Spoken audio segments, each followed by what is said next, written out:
नमस्कार दोस्तों, स्वागत है आपका वनडे एग्जाम सेंटर में।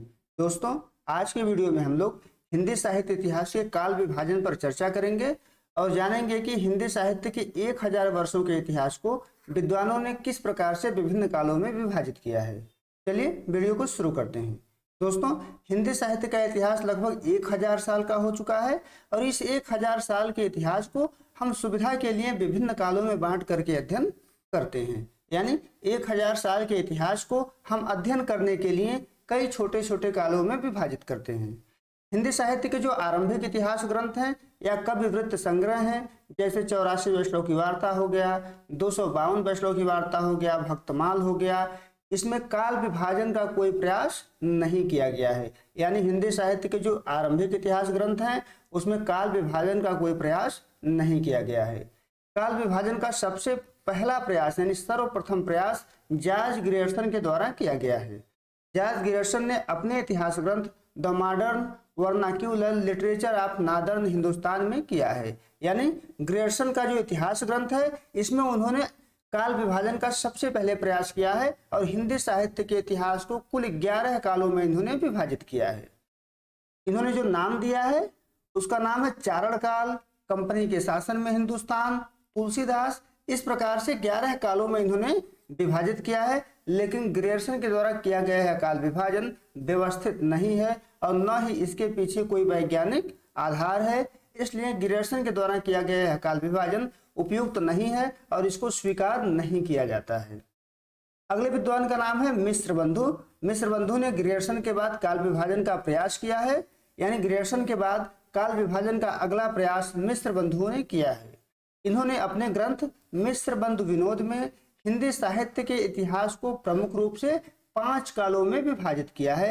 यानी मिश्र बंधुओं ने अपने इतिहास ग्रंथ में हिंदी साहित्य के इतिहास को 5 कालों में विभाजित किया है और फिर प्रथम 3 काल को 2-2 भागों में विभाजित किया है। इनका विभाजन देख लेते हैं। 5 कालों में प्रमुख रूप से इन्होंने विभाजित किया है। पहला है आरंभिक काल। आरंभिक काल 643 ईस्वी से लेकर के 1387 ईस्वी तक इन्होंने माना है। दूसरा काल है माध्यमिक काल और माध्यमिक काल को इन्होंने 1388 ईस्वी से लेकर के 1624 ईस्वी तक माना है। तीसरे काल का नाम है अलंकृत काल। अलंकृत काल 1625 से लेकर के 1832 ईस्वी तक इन्होंने माना है। फिर परिवर्तन काल है। परिवर्तन काल को इन्होंने 1833 ईस्वी से लेकर के 1868 ईस्वी तक माना है।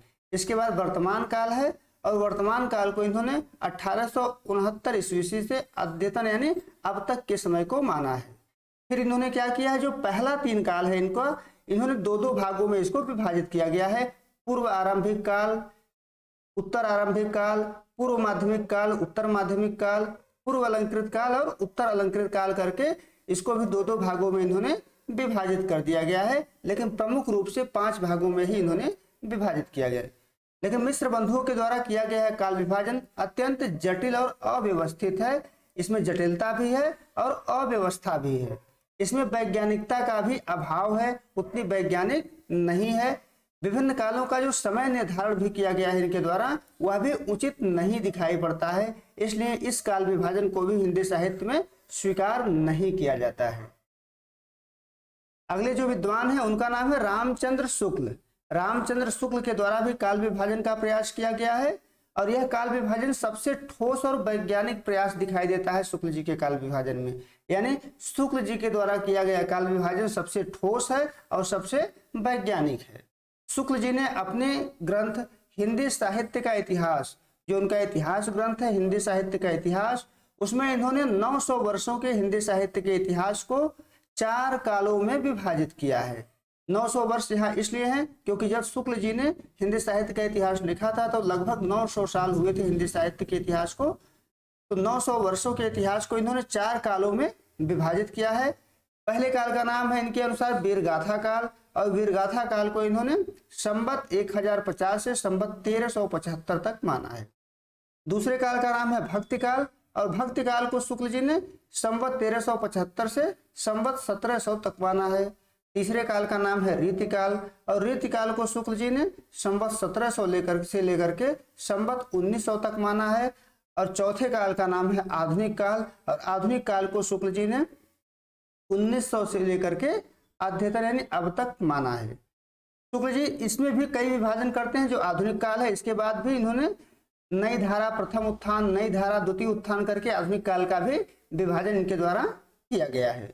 शुक्ल जी द्वारा किया गया काल विभाजन अत्यंत व्यवस्थित तथा सभी प्रकार के जटिलताओं से मुक्त है, यानी इनका काल विभाजन व्यवस्थित भी है और बहुत ज्यादा जटिल भी नहीं है। इस काल विभाजन को बाद के इतिहासकारों ने भी आधार के रूप में स्वीकार किया है, यानी शुक्ल जी के द्वारा किया गया काल विभाजन सबसे ज्यादा उपयुक्त है और सबसे ज्यादा मान्य है। इसको हिंदी साहित्य में स्वीकार किया जाता है। अगले विद्वान का नाम है हजारी प्रसाद द्विवेदी। हजारी प्रसाद द्विवेदी के द्वारा भी हिंदी साहित्य के इतिहास का काल विभाजन किया गया है, लेकिन इन्होंने शुक्ल जी का ही एक तरीके से अनुसरण किया है। जिस प्रकार से शुक्ल जी ने काल विभाजन किया है उन्हीं के अनुसरण में इनके द्वारा भी काल विभाजन किया गया है। द्विवेदी जी ने सभी काल की सीमाओं को आगे बढ़ा दिया है, यानी शुक्ल जी जो काल की सीमा माने हैं उन सीमाओं को द्विवेदी जी के द्वारा थोड़ा सा आगे बढ़ा दिया है। उनका काल विभाजन इस प्रकार से है, देख लेते हैं हम लोग। उन्होंने पहले काल का नाम आदिकाल दिया है और आदिकाल उनके अनुसार 1000 ईस्वी से लेकर के 1400 ईस्वी तक है। दूसरे काल का नाम है पूर्व मध्यकाल और पूर्व मध्यकाल जो है 1400 ईस्वी से लेकर के 1700 ईस्वी तक है। तीसरे काल का नाम है उत्तर मध्यकाल और यह 1700 ईस्वी से लेकर के 1900 ईस्वी तक हजारी प्रसाद द्विवेदी के द्वारा माना गया है। इसके बाद है आधुनिक काल। आधुनिक काल जो है 1900 से लेकर के अब तक इनके द्वारा माना गया है। द्विवेदी जी ने काल विभाजन में समग्रता का ध्यान रखा है। उन्होंने हिंदी साहित्य के विभिन्न कालों को कई उपखंडों में विभाजित नहीं किया है। जिस प्रकार से शुक्ल जी ने कई उपखंडों में विभाजित कर दिया है, इनके द्वारा कई उपखंडों में विभाजित नहीं किया गया है। इनके काल विभाजन में उतनी वैज्ञानिकता नहीं है जितनी शुक्ल जी में है, यानी शुक्ल जी का काल विभाजन जो है हजारी प्रसाद द्विवेदी के काल विभाजन से अधिक उपयुक्त है और अधिक वैज्ञानिक है। चलिए आगे बढ़ते हैं और देख लेते हैं आधुनिक काल का काल विभाजन किस प्रकार से किया गया है। आधुनिक काल का वर्गीकरण। आधुनिक काल को भी विद्वानों ने विभिन्न कालखंडों में विभाजित किया है। यह काल विभाजन सर्वमान्य है। इस विभाजन पर हिंदी के विभिन्न विद्वानों के मध्य कोई विवाद नहीं है, यानी आधुनिक काल का जो काल विभाजन है वो स्वीकार किया जाता है। इस पे बहुत ज्यादा विवाद अब नहीं रह गया है। आधुनिक काल का जो पहला युग है उसका नाम है भारतेंदु युग और यह 1850 से लेकर के 1900 ईस्वी तक है। दूसरा नाम है द्विवेदी युग 1900 से 1918 तक। तीसरा नाम है छायावाद, इसकी जो समय सीमा है 1918 से 1936 तक। अगले काल का नाम है प्रगतिवाद और इसकी समय सीमा है 1936 से 1943। अगले काल का नाम है प्रयोगवाद। प्रयोगवाद की जो समय सीमा है 1943 से 1951 तक प्रयोगवाद रही है। नई कविता की जो समय सीमा है 1951 से 1960 तक। जो समकालीन कविता है 1960 से अब तक, इसको साठोत्तरी कविता के नाम से भी जाना जाता है, यानी समकालीन कविता 1960 से अब तक रही है। अब आगे बढ़ते हैं, गद्य के काल विभाजन को देख लेते हैं। हिंदी साहित्य के काल विभाजन मुख्यतः कविता को ध्यान में रख करके किया गया है, यानी जो ऊपर हम लोगों ने काल विभाजन अब तक अध्ययन किया है वो सभी काल विभाजन जो है कविता को ध्यान में रख करके किया गया है, गद्य को ध्यान में रख करके नहीं किया गया है। आधुनिक काल में गद्य की प्रधानता है, अतः विद्वानों ने इसका विभाजन अलग ढंग से किया है। गद्य का विभाजन जो है विद्वानों के द्वारा अलग प्रकार से किया गया है। गद्य का काल विभाजन किसी एक प्रमुख लेखक को आधार बना करके किया गया है। जैसे उपन्यास गद्य की एक विधा है, इसका विभाजन प्रेमचंद को आधार बना करके किया गया है। जिस समय में प्रेमचंद विद्यमान थे उसको कहा जाता है प्रेमचंद युग, और प्रेमचंद से पहले के समय को कहा जाता है प्रेमचंद पूर्व युग, यानी प्रेमचंद पूर्व युग जो उपन्यास के 1900 नहीं है दोस्तों, ये गलत है, 1882 से लेकर के 1915 तक प्रेमचंद पूर्व युग रहा है। यानी जब से उपन्यास का आरंभ हुआ है तब से लेकर के 1915 तक जो है प्रेमचंद पूर्व युग है। प्रेमचंद युग जो है 1915 से लेकर के 1936 तक है, और प्रेमचंद पश्चात युग जो है 1936 से लेकर के अब तक है। ये जो प्रेमचंद पश्चात युग है यह विभिन्न धाराओं में विभाजित हो जाता है, जैसे मनोवैज्ञानिक धारा का उपन्यास, प्रगतिवादी धारा का उपन्यास, नई धारा का उपन्यास, समकालीन उपन्यास कई धाराओं में विभाजित हो जाता है, कई धाराओं में विभाजित होकर के आगे बढ़ता है।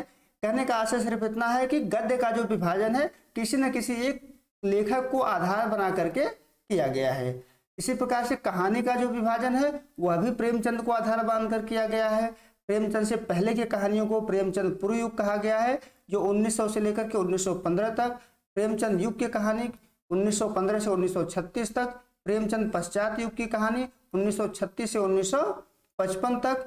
फिर नई कहानी है जो 1956 से 1960 तक रही है, और समकालीन कहानी जो है 1960 से अद्यतन तक। समकालीन कहानी को भी दो भागों में बांटा जाता है, 1960 से 1980 तक। इसमें विभिन्न जो कहानी आंदोलन है वो चले हुए हैं। फिर जो है 1980 के बाद की कहानी आंदोलन, जिसको समकालीन कहानी के नाम से जाना जाता है। आगे बढ़ते हैं। जो आपका नाटक है ये जयशंकर प्रसाद को आधार मान करके बांटा गया है। जयशंकर प्रसाद से पहले के नाटकों को प्रसाद पूर्व कहते हैं। जयशंकर प्रसाद के समय के नाटकों को प्रसाद युग कहते हैं। उसके बाद प्रसादोत्तर युग आता है, उसके बाद समकालीन नाटक आता है, यानी वर्तमान समय का नाटक उसके बाद आता है। इसी प्रकार से निबंध का विभाजन जो है वो रामचंद्र शुक्ल को आधार बना करके किया गया है। शुक्ल पूर्व युग जो निबंध है, रामचंद्र शुक्ल से पहले के जो निबंध है उनको शुक्ल पूर्व युग में रखा जाता है, जो 1850 से 1920 तक है। शुक्ल युग का जो निबंध है 1920 से 1940 तक। शुक्लोत्तर निबंध जो है 1940 से अब तक। शुक्लोत्तर निबंध में भी कई धाराओं में विभाजित हो जाता है, कई धाराओं में विभाजित होकर के, जैसे व्यंग्यात्मक निबंध हो गया, आधुनिक भावबोध का निबंध हो गया, हास्य व्यंग का निबंध हो गया, ये सभी कई धाराओं में विभाजित होकर के आगे बढ़ता है। इस प्रकार हिंदी साहित्य में काल विभाजन की समस्या समाप्त हो चुकी है, यानी जो काल विभाजन की समस्या है अब समस्या नहीं रही है, अब समस्या समाप्त हो चुकी है। हिंदी साहित्य के संपूर्ण इतिहास को मुख्य रूप से 4 कालों में विभाजित किया जाता है। आदिकाल हो गया, भक्ति काल हो गया, रीतिकाल हो गया और आधुनिक काल हो गया। फिर आधुनिक काल को भी विभिन्न कालों में विभाजित किया गया है, विभिन्न उपखंडों में वैज्ञानिक ढंग से विभाजित किया गया है, और यह विभाजन हिंदी में अब सर्वमान्य है, सभी लोग इसको स्वीकार करते हैं। और इसके अलावा गद्य का विभाजन जो है एक लेखक को आधार बना करके कर दिया गया है। उम्मीद है दोस्तों आपको ये वीडियो पसंद आया होगा। आप जान पाए होंगे कि हिंदी साहित्य के 1000 वर्षों के इतिहास को किस प्रकार से विभिन्न कालों में विभाजित किया गया है। अगर आपको ये वीडियो पसंद आई है तो आप हमारे चैनल को सब्सक्राइब करिए, वीडियो को लाइक करिए, शेयर करिए। बहुत बहुत धन्यवाद।